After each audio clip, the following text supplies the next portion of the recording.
Poetry to me is an interrogation of the human condition. Poetry is a utility.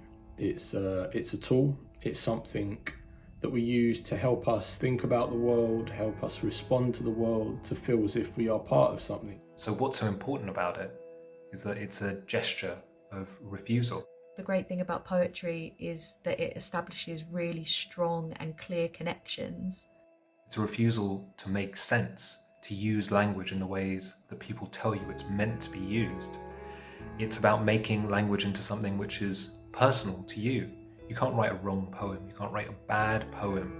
I've been lucky enough to work with all kinds of people, and I've seen the impact it's had upon them positively for their well-being, their emotional well-being, their mental well-being, every form, even their physical well-being, you know, because people ultimately, when they begin to understand themselves more and interrogate themselves further, which is, I think, essentially what poetry allows you to do through various activities and exercises, you can just see the change in that person.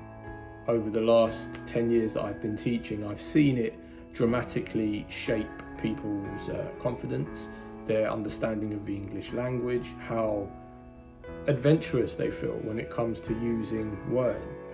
Poems, I guess like music, are things that you tune into, that subtly change and recondition the way that you experience the world. It promotes such creative and radical thinking. Through engaging with the form, I ultimately believe I made myself a better person.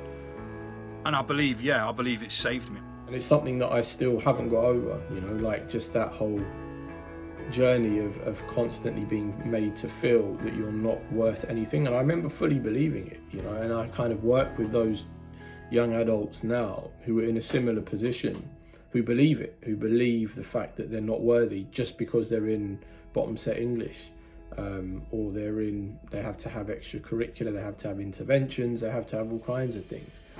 So I work with those students now, and for me it's very much about disrupting that narrative. Young people are, especially now, quite frustrated, and they don't necessarily feel listened to, they don't necessarily feel heard, they can feel quite angry sometimes or hard done by, and who can blame them, you know? But if you go into a school and you say, okay, what you feel is completely valid, but I'm going to give you the opportunity now to take that feeling, take your story and tell it in a way that only you can and how you see fit. And it's like, you know, it's a revelation to them. It's so liberating and freeing and a joy.